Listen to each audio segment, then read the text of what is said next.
सुरू करूया सर. हा सुरू करा, बोला सर, बोला, सुरुवात करा. हा. 3 एप्रिल 1680 शिवाजी राजांचा मृत्यू झाला. अवघ 50 वर्षांचं आयुष्य शिवाजी महाराज जगले.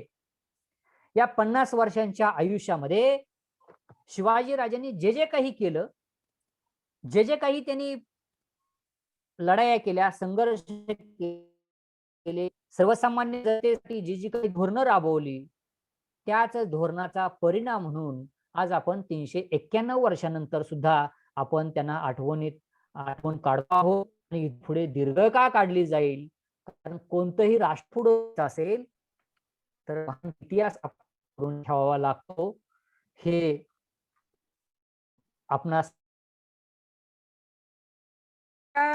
लोककल्याणकारी राजवटीविषयी शिवाजी राजांनी आपलं राज्य चालवत असताना, आपलं राज्य पुढे नेत असताना आपले जी काही धोरणं राबवलेली आहेत, सर्व धर्मसहिष्णू धोरण असेल, शेतजमिनीसाठी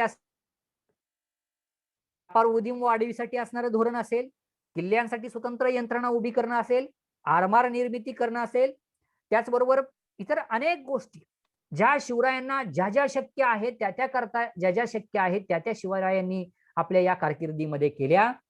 त्याच्यातल्या काही बाबींचा मी इथं उल्लेख करतो आणि मग थांबणार आहे. शिवरायांनी एक उदाहरण तुम्हाला सांगता येईल की छत्रपती शिवाजी महाराज हे स्त्री रक्षण करते होते. कारण स्त्रियांच्या रक्षणाचा, स्त्रियांच्या शीलाचा विचार छत्रपती शिवाजी महाराजांनी केलेला होता. स्त्री रक्षण हे झालं पाहिजे याची मी 3च उदाहरणं आपणासमोर मांडणार आहे. पहिलं उदाहरण आहे ते रांजणच्या पाटलाच. दुसरं उदाहरण आहे ते बेळवाडीच्या किल्ला अतिशय पराक्रमानं लढवणाऱ्या सावित्रीबाई देसाईंचं. आणि तिसरं उदाहरण आहे ते कल्याणच्या सुभेदाराच्या सुनेचं. पहिलं उदाहरण, रांजाचा पाटील हा रांजे गावचा वतनदार होता आणि या वतनदारानं, शिवरायांचा प्रारंभीचा काळ होता, नुकतंच स्वराज्य स्थापन झालेलं होतं आणि त्याची वाटचाल सुरू होती. आणि अशा परिस्थितीमध्ये या रांजाच्या पाटलानं आगाऊपणा केला आणि एका तरुण मुलीवरती या रांजाच्या पाटलानं अत्याचार केला. या रांजाच्या पाटलानं अत्याचार केल्याची बातमी शिवरायांना समजली. शिवरायांनी या वतनदाराला पकडण्याचा आदेश दिला आणि या आपल्या सैनिकांनी या वतनदाराला, रांजाच्या पाटलाला पकडून आणल्यानंतर शिवरायांनी थेट आदेश दिला की जर यांना हा अत्याचार केला हे मान्य असेल आणि हे जर पुराव्यानिशी सबळ असेल तर याचे हातपाय तोडा. त्याने अन्याय केलेला होता आणि शिवाजी राजांनी हातपाय तोडण्याचे आदेश दिले. या रांजाच्या पाटलाचे हातपाय हे कलम करण्यात आले. मध्ययुगीन इतिहासातील खूप मोठी घटना, मध्ययुगीन इतिहासातील खूप मोठी आणि पहिलीच घटना या ठिकाणी मानावी लागेल. त्याचं कारण असं की ज्या ज्या वेळेला हे मोगली सैन्य असेल, आदिलशाहीची फौज ही ज्या ज्या वेळेला आक्रमण करायची त्या त्यावेळेला गावं लुटायची, उभे पिकामध्ये आपली जनावरं सोडायची, तिथल्या स्त्रियांवरती अत्याचार करायची, पुरुषांना ठार करायची, अशी परंपरा ही लोकांना माहित होती. आणि त्यामुळे एका मुलीवरती अत्याचार झाल्यामुळे असं काहीतरी वेगळं घडेल ही लोकांनी अपेक्षा केलेली नसताना सुद्धा शिवाजी महाराजांनी अशा प्रकारचा आदेश दिल्यानं रयत ही आपोआपच शिवाजी राजांच्या कार्याकडे आकर्षित झाली. अनेक तरुण मुलं शिवाजी राजांच्या ह्या स्वराज्य कार्यामध्ये सामील झाली आणि अख्ख्या मावळ खोऱ्याला असं आश्चर्य वाटलं. आश्चर्य वाटण्यासारखीच बाब होती.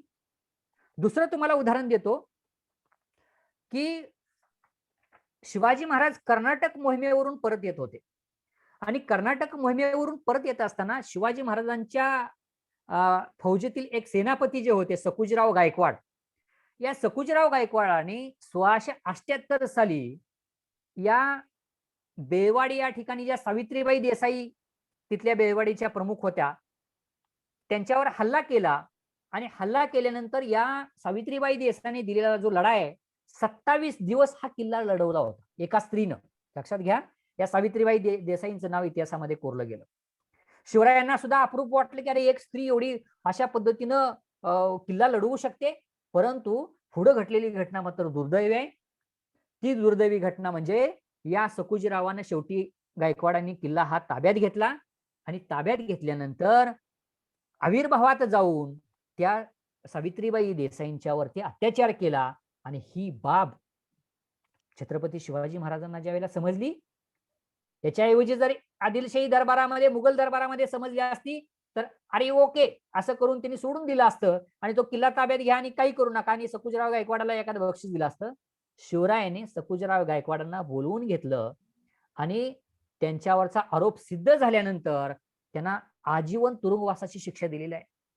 मध्ययुगातला असा हा स्त्री रक्षण करता अभिनव राजा म्हणून छत्रपती शिवाजी महाराजांना आपण नम्र अभिवादन केलं पाहिजे. त्याचबरोबर तिसरी एक घटना तुम्हाला या ठिकाणी सांगणार आहे, ती म्हणजे कल्याणच्या सुभेदाराची सून.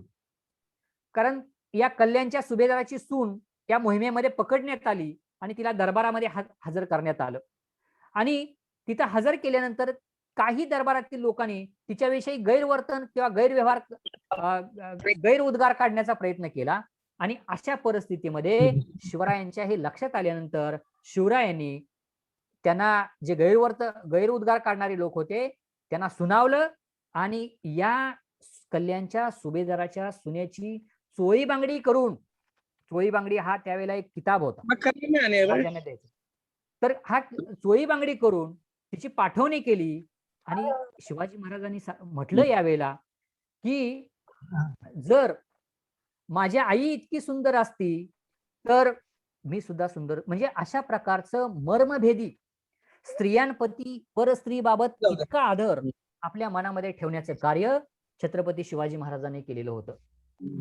शिवाजी महाराजांचा आणखी एक पैलू तुम्हाला सांगता येईल आणि एकच दोन पैलू सांगून मी इथे थांबतो. आणखी एक पैलू काय सांगता येईल की शिवरायांना असे जीवाला जीव देणारे लोक का मिळाले? कारण आज घरातल्या घरात सुद्धा शत्रू निर्माण होतात, घरात शेजारी शत्रू निर्माण होतात, समाजामध्ये शत्रू निर्माण होतात, एकमेकांचे पाय ओढण्याचा प्रयत्न होतो. मग शिवाजी राजांना अशा प्रकारचे जीवाला जीव देणारे शत्रू का मिळाले? तर आपण पाहतो की तुम्हाला अनेक उदाहरणं नावं देता येतील. त्याच्यामध्ये जीवा महालेंचं उदाहरण देता येईल. ज्यावेळेला अफजल खान भेटीच्या वेळेला या जीवा महालेंच्यामुळे शिवाजी राजांचा प्राण वाचलेला होता.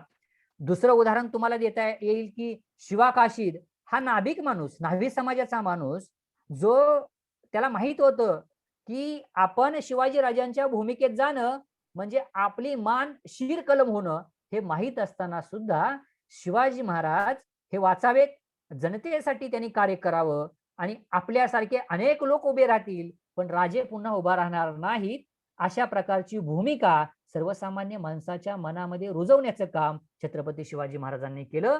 जे आपण जीवा महालेच्या रूपानं पाहिलं, जे शिवा काशीदाच्या रूपानं पाहिलं, जे बाजीप्रभू देशपांडेंच्या रूपानं पराक्रमानं पाहिलं, असे अनेक मदारी मेहतरच्या रूपानं पाहिलं, असे अनेक लोक जे इतिहासामध्ये त्या काळामध्ये खरं आपल्याकडे इतिहास लेखनशास्त्र पुढे न गेल्यामुळं त्याच्या नोंदीही झाल्या नाहीत, अशा अनेक ज्ञात अज्ञात लोकांनी शिवाजी राजांना सहकार्य केलं, शिवाजी राजांना आपलं नेतृत्व दिलं आणि समाजाचं कल्याण साधलं.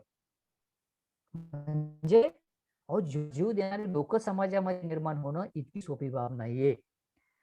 अजून एक घटना सांगता येईल. शिवाजी राजे हे धर्मसहिष्णू होते याचा तुम्हाला विश्वास पटेल, नेहमीच सांगितलं जातं. त्याच्यामध्ये तुम्हाला उदाहरण देता येईल की शिवाजी राजांचा तोफखाना प्रमुख जो आहे तो तोफखाना प्रमुख हा इब्राहिम खान आहे. लक्षात घ्या, तोफखाना शिवाजी राजांचा अखंड तोफखाना हा इब्राहिम खान यांच्या ताब्यात होता. दुसरं तुम्हाला उदाहरण देतो, मी याच्या विस्तार असतो खोलात. दुसरं उदाहरण देतो, दर्याचा रंग आरमाराचं संपूर्ण नेतृत्व जे आहे ते दौलत खान यांच्याकडे होतं. आणि तिसरं उदाहरण देतो, ज्या वेळेला आग्र्यामध्ये छत्रपती शिवाजी महाराज अडकलेले होते. मी ज्या वेळेला 2018 साली JNU रिप्रेशनला गेलो त्यावेळेला आग्र्याचा किल्ला आवर्जून बघून आलेलो होतो.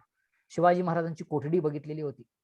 म्हणजे ज्या कोठडीमध्ये शिवाजी महाराज अडकलेले होते त्या कोठडीमध्ये त्यांचा सेवक, त्यांचा अंगरक्षक असणारा मदारी मेहतर हा जीवावर उदार होऊन महाराजांना तिथून सुटकेसाठी प्रयत्न करतो. हे सगळे मुस्लिम होते. लक्षात घ्या. बऱ्याच वेळेला असं होतं की हिंदू मुस्लिम जातीभेद, धर्मभेद हे समाजामध्ये वाढवले जातात.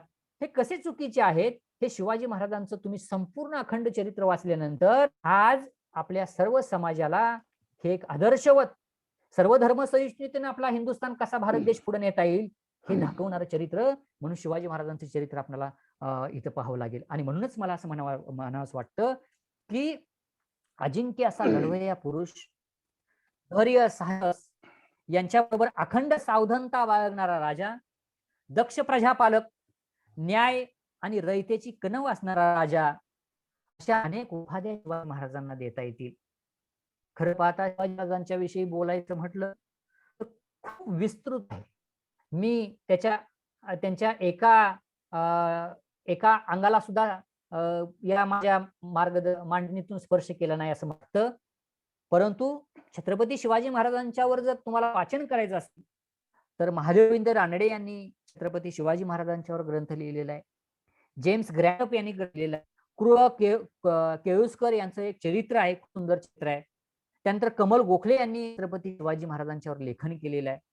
वासीबेन लेखन शिवाजी महाराजांचे. गजानन मेघे यांनी खूप सुंदर 2 खंड काढलेले आहेत. नागपूर महाविद्यालय लायब्ररीमध्ये ते आहेत. त्यानंतर जयसिंगराव पवार यांनी शिवाजी महाराजांच्यावर लेखन केलेलं आहे. जदुनाथ सरकार यांनी केलेलं आहे.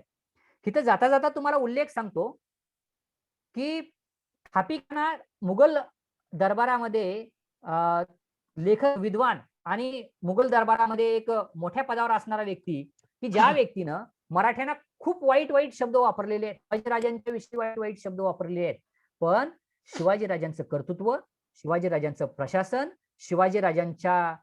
शिवाजीराजांनी अतिशय बिकट परिस्थितीमध्ये उभी केलेली ही स्वराज्य निर्मिती, स्वराज्य हे तो हा खापी खान करतो. मोहम्मद हाशिम खापी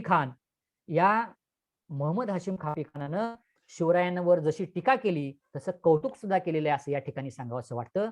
मला पुन्हा एकदा मी माझ्या व्याख्यानाच्या शेवटी म्हणू इच्छितो, आपणा सर्वांना नम्र विनंती करतो की आपण कोणतंही काम करायचं असेल तर या महापुरुषांची प्रेरणा छत्रपती शिवाजी महाराज असतील, महात्मा फुले असतील, डॉक्टर बाबासाहेब आंबेडकर असतील, राजर्षी छत्रपती शाहू महाराज असतील, अशा अनेक महापुरुषांच्या प्रेरणा हे घेतल्या पाहिजेत, वाचल्या पाहिजेत आणि सृजन समाज घडविण्यासाठी आपण राष्ट्रनिर्मितीला या प्रेरणा समाजापर्यंत, सर्वसामान्यांच्या पर्यंत पोहोचवून नवीन नवराष्ट्र निर्मिती घडवली पाहिजे असं मला या ठिकाणी या राज्याभिषेक असं वाटतं.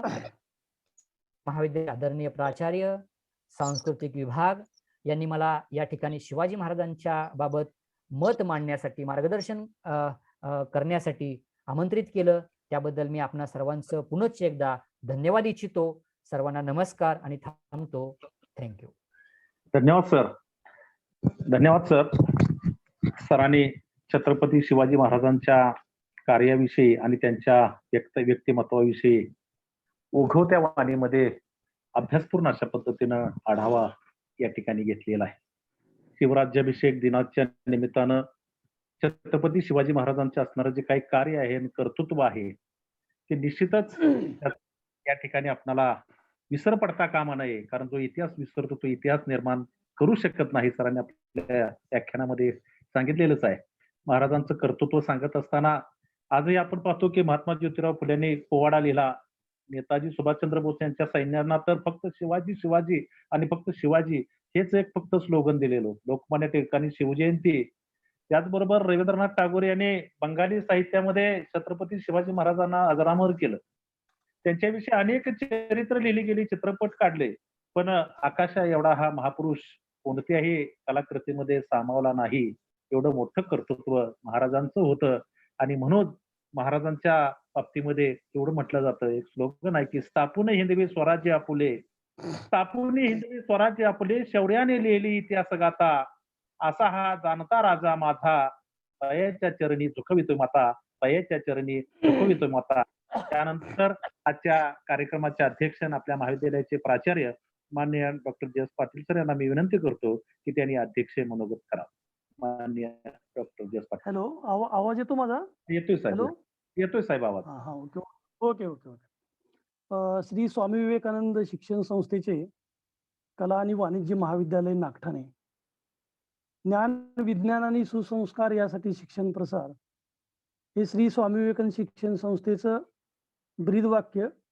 संस्थेचे संस्थापक संकल्पक शिक्षणमंत्री बापूजी साळुंखे, संस्था माता सुशीलादेवी साळुंखे, स्वामी विवेकानंद, छत्रपती शिवाजी महाराज, महात्मा ज्योतिराव फुले, सावित्रीबाई फुले, डॉक्टर बाबासाहेब आंबेडकर, राजर्षी शाहू महाराज यांच्या स्मृतीचं अभिवादन करून मी या ठिकाणी माझं अध्यक्षीय मनोगत व्यक्त करीत आहे. प्रथमतः आपल्या सर्वांना शिवराज्याभिषेका दिनानिमित्त मनपूर्वक हार्दिक शुभेच्छा. खरं म्हणजे आज सांस्कृतिक विभागाच्या वतीनं आपल्याच महाविद्यालयातील इतिहास विभागाचे प्रमुख डॉक्टर अजितराव जाधव सर यांचं आपण शिवराज्याभिषेक दिन हा औचित्य साधून छत्रपती शिवाजी महाराज जीवन व कार्य 40 मिनिटांमध्ये, फक्त 40 मिनिटांमध्ये त्यांनी खूप चांगल्या पद्धतीने कमी वेळेमध्ये अतिशय व्यापक स्वरूपात मांडलं. तसं शिवराज्याभिषेक छत्रपती शिवाजी महाराजांचं जीवन आणि कार्य खूप तिचे पैलू आहेत, परंतु त्यांनी जे काही पैलू सांगितले ते अत्यंत महत्वाचे होते. आणि या कार्यक्रमाचं सगळं नियोजन आतार सर, त्यांची सगळी कमिटी, सूत्रसंचालक कांबळे सर आहेत, त्या ठिकाणी त्यांची सगळी सांस्कृतिक विभागाची कमिटी आहे, आपल्याला दाभाडे सर आहेत आणि आपले विद्यार्थी आणि सर्व प्राध्यापक बंधू भगिनी.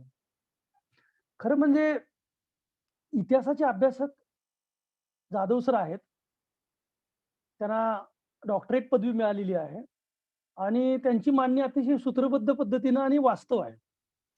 सुरुवातीलाच तिने सांगितलं की माझ्या वक्तव्याला कुठं झालर असणार नाही, अतिशयोक्ती असणार नाही, जे आहे ते वास्तव मांडणार. काय असं कारण असं, शिवाजी महाराजांचा मध्ययुगीन कालावधी जो होता तो वास्तववादी होता, याचा त्यांनी उल्लेख केला. आणि वास्तववादी कालावधीमध्ये, मध्ययुगीन कालावधीमध्ये हिंदवी स्वराज्याची निर्मिती हे जे कार्य शिवाजी महाराजांचं होतं ते अत्यंत प्रेरणादायी होतं. त्यांनी उल्लेख केला की हे कार्य अलौकिक, अद्वितीय घटना होती. सर्वसामान्य जनतेला बरोबर घेऊन वतनदारीसाठी मागणी करणारे अनेक वतनदार असताना सुद्धा त्यांना न जुमानता या ठिकाणी रयतेचं राज्य निर्माण करणारा राजा 391 वर्षानंतर सुद्धा आज आपण त्यांचा महिमा गातो. काही लोक जन्मतः मोठी असतात, काही लोकांच्यावरती मोठेपण लादलं जातं, पण काही जण जन्माला आल्यानंतर आपलं कर्तृत्व मोठं करून जगामध्ये आपलं नाव ठेवतात. कारण शिवाजी महाराजांचं आयुष्य 50 वर्ष, परंतु 391 वर्ष झाली आणि अजून किती वर्ष जातील तर त्यांच्या कार्याचा महिमा, त्यांच्या कल्याणकारी राज्याचा महिमा आपण अभ्यासतो, आपण त्यापासून घेतो. आणि त्या कालावधीतली शिवाजी महाराजांची नीती आणि आत्ताची कालावधीतली नीती म्हणजे relevance of the Shivaji Maharaj असं जर आपण विचारात घेतला की त्या काळातलं शिवाजी महाराजांचं धोरण आणि आत्ताचं धोरण, आज सुद्धा सरकार असं म्हणतंय की शिवाजी महाराजांची जी काही कौशल्य होती, जी काही नीती होती, जी काही धोरणं होती, ते धोरणं सर्व आम्ही अंमलबजावणी करीत आहे. याचा अर्थ काय होतो? याचा अर्थ ते धोरण अतिशय महत्वाचं होतं. आणि त्यांनी एकूणच की माणसं कशी असतात, मग ज्ञानेश्वरांचं आयुष्य 21 वर्ष, शिवाजी महाराजांचं 50 वर्ष, असे जे थोर पुरुष सगळे होऊन गेले, त्यांचं आयुष्य जरी कमी असलं तर त्यांचा कर्तृत्वाला आयुष्य नाहीये. कर्तृत्व हे खूप मोठं आहे असं आपण दिसून येतं. सुरुवातीला जन्मापासून शिवाजी महाराजांच्या वरती झालेले संस्कार, जिजाबाईंनी रामायण महाभारताच्या आणि इतर गोष्टी सांगितल्या, त्यामुळं शिवाजी महाराजांची झालेली तयारी आणि त्यांच्यावरती ह्या ज्या गोष्टी बिंबवल्या गेल्या. आणि विशेषतः सरांनी जो राजमुद्राचा उल्लेख केला, हा राजमुद्रा खूप मोठा अर्थ आहे आणि राजमुद्राच्या साह्यानं शिवाजी महाराजांना राज्य केलं. या राजमुद्रेमध्ये सरांनी जे सांगितलं की त्यामध्ये सर्वसमावेशकता आहे. आणि त्यावेळेला की पुणे जहागिरी ही शिवाजी महाराजांच्याकडं त्या ठिकाणी असताना त्यावेळेला त्यांच्या चौभोवती असणारे शत्रू म्हणजे विजापूरचा आदिलशाह, सिद्धी, इंग्रज, मुघल आणि पोर्तुगीज यांना कशा पद्धतीनं छळ द्यायचा, यांना कसं नेस्तांभूत करायचं, याचं या ठिकाणी खूप चांगल्या पद्धतीने त्यांनी गनिमी कावा असेल किंवा अनेक पद्धतीची नीती तिने केलेली होती, की या सगळं परसत्ताना हे जेरीस आणण्याचं काम शिवाजी महाराजांनी केलं होतं. मिर्झा राजा जयसिंग हा जो होता त्या ठिकाणी या पद्धतीने त्याचाही उल्लेख त्यांनी केला. आणि अत्यंत महत्वाचं म्हणजे की शिवाजी महाराजांना राज्याभिषेक का करावा लागला, याचंही खूप चांगल्या पद्धतीनं स्पष्टीकरण सांगितलं. कारण शिवाजी महाराजांना इतर जे या ठिकाणी सत्ता होत्या, त्या सत्तात शिवाजी महाराजांना राजा मानायला तयार नव्हते. आणि विशेषतः आपल्यामध्येच जी मनुसंस्कृती होती, विशेषतः आपल्या त्यांनी गागाभट्टाचा उल्लेख केला म्हणून मी म्हणतो, महाराष्ट्रातले या ठिकाणी हे जे काही ब्राह्मण होते, त्या ब्राह्मणांनी राज्याभिषेकाला खूप मोठा विरोध केलेला होता. आणि विरोध करत असताना त्यांनी अनेक कारणं सांगितलेली होती, की हे हे क्षत्रिय नाहीत, क्षत्रिय असले तरी त्यांच्यावरती संस्कार झालेले नाहीत आणि संस्कार वगैरे न झाल्यामुळं म्हणजे मुंज झाली नव्हती म्हणून शिवाजी महाराज मुंजेविना या ठिकाणी लग्न लागत नव्हते. मग शिवाजींचा राज्याभिषेक कसा होणार? ज्यावेळी महाराष्ट्रातल्या ब्राह्मण लोकांनी मनुसंस्कृती डोक्यात ठेवून की शिवाजी महाराजांना राज्याभिषेक करण्यामध्ये ज्या अनेक अडचणी निर्माण केल्या, त्यावेळेला गागाभट्ट काशीला जे होते त्यांना निमंत्रित करण्यात आलं. गागाभट्ट हे मूळचे नांदेडचे होते, महाराष्ट्रातलेच नांदेडचे होते आणि ते काशीला वास्तव्य करत होते. आणि त्यावेळेला गागाभट्टांना निमंत्रित केलं आणि त्यावेळेला अनेक गोष्टी सांगितल्या. विशेषतः की काही सनातनी धर्म मार्तंडांनी काय असं सांगत होते की नंदांतम क्षत्रिय कुलम, नंदांतम क्षत्रिय कुलम म्हणजे नंद राजाचा अंत झाला, तो क्षत्रिय कुळाचा अंत होता. त्यानंतर कुणीही क्षत्रिय उरला नाही. अकबराच्या काळी कृष्ण भट शेष याने शुद्राचार शिरोमणी नावाचा एक ग्रंथ लिहिला. त्याने असे प्रतिपादन केले की परशुरामाने संपूर्ण पृथ्वी निक्षत्रिय करून टाकली. आता हिंदू धर्मात राज तेजावे, राजवंशाचे क्षत्रिय कोणीच उरले नाही, मग शिवाजीला राज्याभिषेक कसा करणार? असे अनेक या ठिकाणी त्याच्यात आपली मतं असली, परंतु गागाभट्टाला आमंत्रित करून गागाभट्टांचा सरांनी खूप केला. त्यामध्ये स्वतंत्रत्वावर निर्माण केलेलं राज्य होतं, आपोआप त्यांना मिळाले नव्हतं. म्हणजे मी सांगितलं की काही लोक या ठिकाणी जन्माला आल्यानंतर आपलं कर्तृत्व करून दाखवतात, असं शिवाजी महाराजांनी केलं. आणि राज्याभिषेक दिनानंतर जी दक्षिण दिग्विजय मोहीम जी होती, ही दक्षिण दिग्विजय मोहीम शिवाजी महाराजांचा अनुभव, यांची नीती या सर्वाचा परिपाक होता. आणि ते त्यामुळे स्वराज्य टिकलं, वाढलं. नंतरचा एक त्यांचा दूरदृष्टिकोन होता, याचाही विचार या ठिकाणी केलेला होता.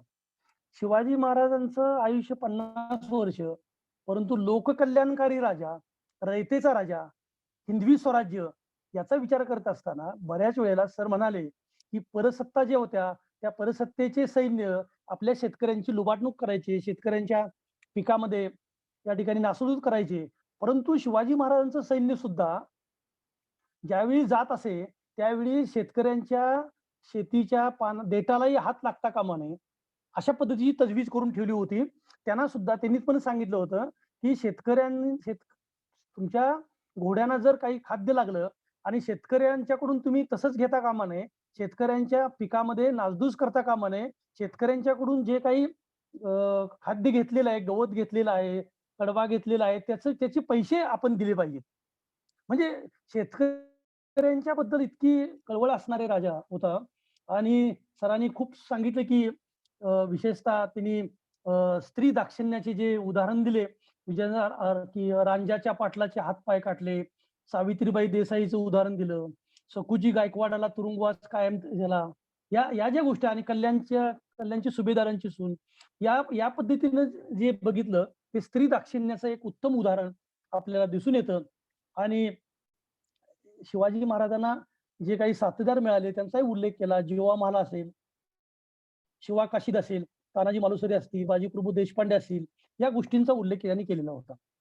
आणि विशेषतः शेवटी सर सांगत असताना त्यांनी सर्व धर्म सहिष्णुता हे जे सांगितलं ते अत्यंत महत्वाचं होतं.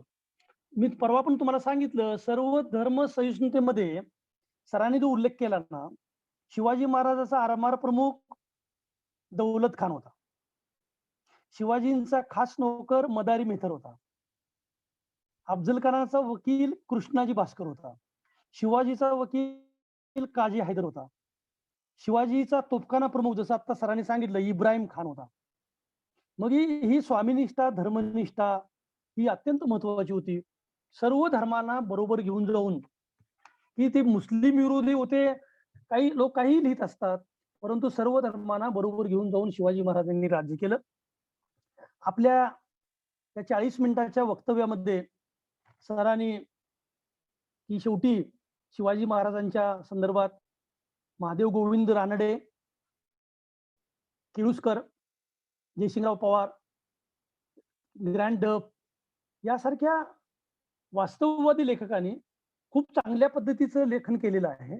ते आपण वाचावं, आपल्या विद्यार्थ्यांनी वाचावं, विद्यार्थ्यांवर संस्कार व्हावे आणि हे कल्याणकारी राज्य, रयतेचं राज्य, हिंदवी स्वराज्य हे जी संकल्पना छत्रपती शिवाजी महाराजांनी मांडली आणि ती अतिशय कमी कालावधीमध्ये प्रत्यक्षात आणली, तीच या ठिकाणी भविष्य काळामध्ये, वर्तमान काळात आणि भविष्य काळामध्ये त्यापासून आपल्याला खूप आदर्श घेता येतो.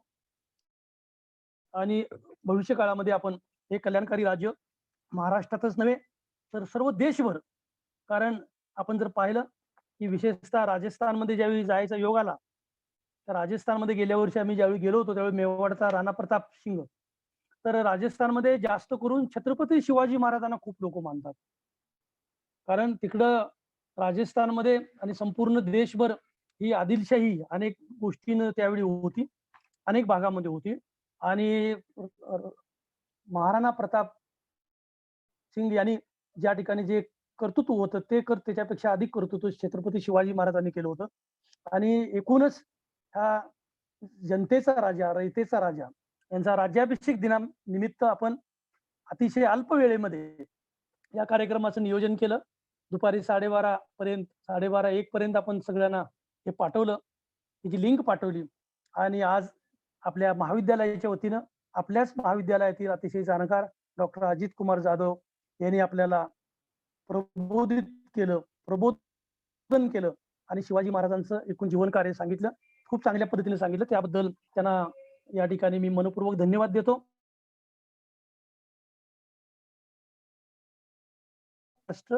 जय बापूजी, जय शिवाजी. धन्यवाद सर. धन्यवाद साहेब, धन्यवाद.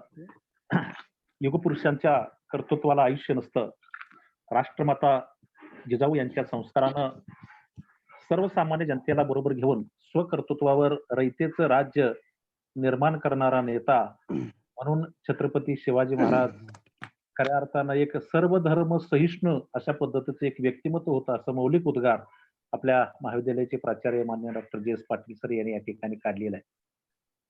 त्यांच्याविषयी छत्रपती शिवाजी महाराजांच्या विषयी एक स्लोगन म्हटलं जातं, म्हणूनच की वाऱ्याला सुद्धा वेग नव्हता, वाऱ्यापेक्षाही राजांना वेग होता, अन्यायाविरुद्ध लढण्याचा शिवाजी महाराजांचा इरादा नेक होता आणि म्हणूनच हा जिजाऊचा लाडका एक शिवबा आणि म्हणूनच हा जिजाऊचा लाडका लेक शिवबा लाखात नव्हे तर जगात एक होता, लाखात नव्हे तर जगात एक होता. धन्यवाद सर.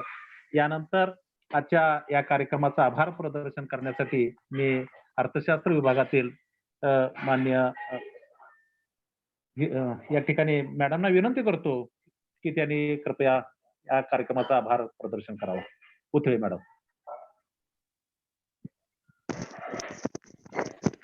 धन्यवाद सर. आज आपल्या महाविद्यालयामध्ये 6 जून श्री छत्रपती शिवराज्याभिषेक दिनानिमित्त आपल्याच महाविद्यालयातील इतिहास विभागाचे प्रमुख डॉक्टर ए.डी. जाधव सर यांना घेऊन आपण हा कार्यक्रम संपन्न केलेला आहे. अतिशय कमी वेळामध्ये आणि भरपूर माहिती पोहोचवण्याचं जे शिवाजी महाराजांचं जीवन व कार्य हे जे आपल्यापर्यंत माहिती पोहोचवण्याचं जे शोधधनुष्य आहे ते जाधव सरांनी अतिशय यशस्वीरित्या सांभाळलेलं आहे. आपल्याला अतिशय कमी वेळामध्ये आणि खूप शब्दांचा जो अतिशय उच्च दर्जाच्या शब्दांच्या मध्ये आपल्याला ती माहिती पोहोचवलेली आहे. याबद्दल मी महाविद्यालयाच्या वतीनं आणि सांस्कृतिक विभागाच्या वतीनं डॉक्टर ए.डी. जाधव सर यांचं देखील मी आभार मानते. याचबरोबर महाविद्यालयाचे प्राचार्य हं. ज्यांनी हा कार्यक्रम घेण्यासाठी सर्वांना प्रेरणा दिली. कार्यक्रम घेण्यासाठी सर्वांना याचं कार्यक्रमाचं नेतृत्व केलं व त्याचबरोबर आपण त्यांचं जे अध्यक्षीय भाषण ऐकलं त्यातून आपल्याला त्यांच्या अर्थशास्त्राचे प्राचार्य असून सुद्धा आणि अर्थशास्त्राचे प्राध्यापक असून सुद्धा त्यांनी जी शिवाजी महाराजांच्या बद्दल एवढी छान माहिती आपल्यापर्यंत पोहोचवली याच्यावरून त्यांचा किती गाढा अभ्यास आहे याचा आपल्याला प्रत्यय येतो. अगदी सहजपणे त्यांनी सांगितलं की ते गागा भट्ट जे होते ते नांदेडचे होते आणि काशीमध्ये जाऊन राहिलेले होते. म्हणजे हे सर्वसामान्य म्हणजे छोट्या-छोट्या गोष्टींचा सुद्धा त्यांना इतिहासाचं माहिती होती. हे बघून आम्हालाही सर खरंच म्हणजे खूप प्रेरणा वाटली. याबद्दल मी सांस्कृतिक विभागाच्या वतीने आपले आभार मानते. कार्यक्रमाचं सकाळपासून धावपळीमध्ये नियोजन करणारे आणि कार्यक्रमामध्ये सुसूत्रता आणून कार्यक्रम व्यवस्थित यशस्वीरित्या पार पाडण्याचं कार्य सांस्कृतिक विभाग प्रमुख प्राध्यापक अत्तार सर यांनी केलं. याबद्दल मी त्यांचेही आभार मानते. अतिशय ओघवत्या भाषेमध्ये सूत्रसंचालन करणारे प्राध्यापक आर.एम. कांबळे सर यांचं देखील मी आभार मानते. याचबरोबर सांस्कृतिक विभागामध्ये जे इतर सदस्य आहेत, ज्यांनी कार्यक्रम यशस्वीरित्या पार पाडण्यासाठी मदत केली, त्यांचं देखील मी आभार मानते.